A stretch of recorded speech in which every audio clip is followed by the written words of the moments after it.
This is a presentation on public policy advocacy and legislative lobbying for social workers. This is a part of a series of presentations on policy practice for the social workers, for the social worker. I'm Reggie York. At the completion of this presentation, you will be able to first define the concepts of policy advocacy and legislative lobbying. What do they mean?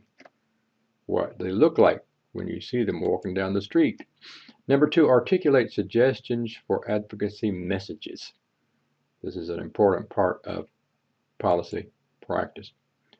Third, offer suggestions on how to prepare for a public advocacy meeting. How do you get yourself ready and anticipate things and so forth. Number four, prepare yourself for the communication task, both in regard to writings and presentations orally. 5, demonstrate an appreciation for the use of coalitions in public policy advocacy and lobbying. Let's talk about these two concepts. Policy advocacy refers to actions in support of a policy position. Does that make sense to you as to what public policy advocacy means, or policy advocacy? Well, I would say yes. It refers to actions that support a particular policy. Lobbying refers to actions taken with members of a legislative body in behalf of a policy position. You might, on rare occasion, have the opportunity to testify before a legislative body in some kind of public hearing. Thus, lobbying is a form of policy advocacy, but there are other forms of policy advocacy as well. Let's talk briefly about advocacy messages. Know your target audience. Who are you communicating with? What would be best way to do that? Limit the number of messages. Don't overwhelm people. They will end up perhaps looking at nothing you sent them. Keep the messages simple. Also, they may not read it all if there are too many pages and it looks too complicated. They get lost. They have a busy life. They will put it aside and move on, and you've lost them. Keep messages harmonized and consistent. Reinforce messages. Keep putting forth the same kind of message. Harmonized, as just mentioned, consistent, and so forth. Keep the message going. Keep the messages current as well. Public outreach is one part of advocacy. What experience do you have with advocacy newsletters, publicizing special events, speaking to organizations? This may be something you can discuss with fellow students or friends and share with them what you've learned and what they may share with you what they've learned. Meetings, prepare. Be sure you're really prepared for the meeting. Don't get caught unprepared. Be direct, be clear about what you want. Don't leave confusing messages in the meeting. Bring something to the table. Give out useful information, for example. Very often, advocacy is a sort of a reciprocal process. You help people out whom you want to persuade and get their action.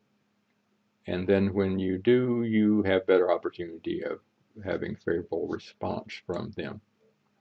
Make a strong presentation. So you might want to, if you're making a presentation at a meeting, you might want to practice it a little bit before you go to the meeting. Legislative lobbying refers to your actions in advocacy for a new law or for revision of an existing law. That's usually what we talk about when we talk about legislative lobbying. As a lobbyist, you will write to and meet with members of a legislative body.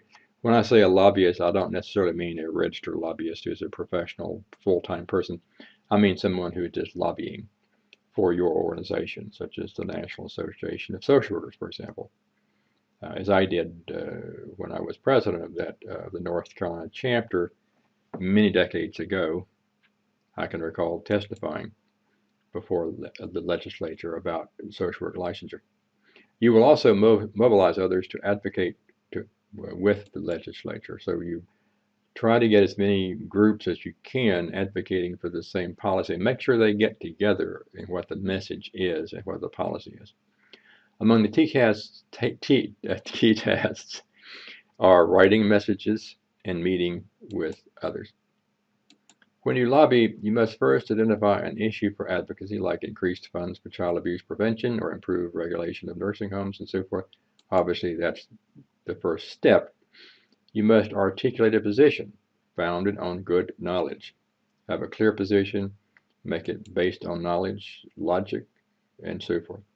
You must organize a lobbying effort involving various actors, and you must act, preferably with the help of coalitions of people. Those are some of the things that are important for when you are lobbying the legislature. A few preliminary considerations. You will be more effective if you are a part of a coalition, which is a collection of groups advocating for the same action. Personal contact is usually more effective than written communication. I often say that here is where social workers can employ their relationship skills. Social workers are very good at this. They should use it.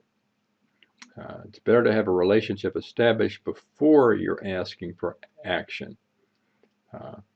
You can be a help to legislatures as a source of information and data on need. It would be good if you want to be a good lobbyist is to begin to work with legislators in which you ask them how you can help them with information and so forth. Because they need that, particularly in the state legislature, because they usually don't have a lot of staff who can do a lot of research to give them the information that they need.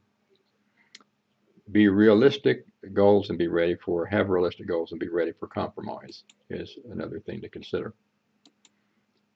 When you're lobbying, you should know the system. You should know the dynamics that reveal how things work. So spending some time with the legislature and talking to various kinds of people who are a part of it will help you learn more and more about informal rules and so forth. But also, of course, what are the formal rules? That's easier to know than the informal rules. But you should also learn as much as you can about the informal rules of this system. And I would say, don't be outmaneuvered. How would you characterize the culture of the legislature or parts of it? What are some rules that seem to govern what is looked upon favorably and what is not? Writing letters, personal letters are better than form letters. You probably already figured that one out. Be sure to clearly identify the relevant legislature and the fact you are a voter in this particular district. That's important to legislators. Don't assume the legislator knows all you know about the bill. Legislators, particularly on the state level, don't usually have very much information about a certain bill because they go through a lot of bills and they're not often not full-time, and they don't tend to have a large staff like persons of Congress might have for doing a lot of research for them. State reasons for writing the letter. Cite data and personal experiences. Be constructive. If you oppose, suggest alternatives. Here are some facts that legislators tend to want. Who is affected? What does the current law say? What will it cost? What is the political environment that is relevant? These are things important for the legislators.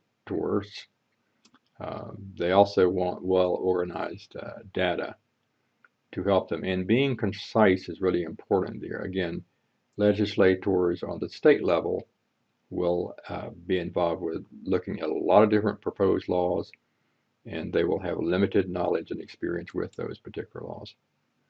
Written communication, use tips for good writing. Get a consultant if needed. This is when you are writing a letter to a legislator or writing the policy itself.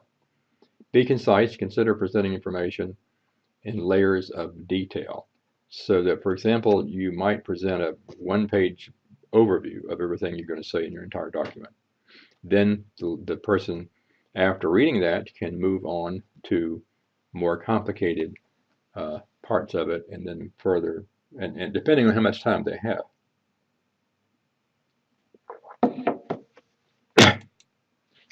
Keep focused. Avoid untactful words or phrases that are likely to offend certain individuals or generate negative emotions. Be very careful about this.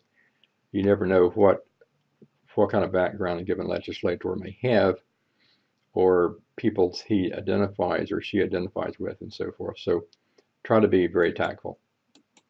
Summarize at the end. A good communication starts with an overview, goes into detail, and then summarizes at the end. Force is against passage of a bill. If it requires a lot of money, that's going to be a problem. If it requires major social change, that is a problem because legislators want to get reelected, and people who don't like change are going to vote against them. Unpopular content, obviously, is not something that's good. If the intent seems self-serving rather than promoting a common good, that's not good. When I was working with the state legislature in North Carolina about passage of a social work licensing law several decades ago, one of the things that was a problem was it looked like we were just being self-serving. We were just trying to protect social workers.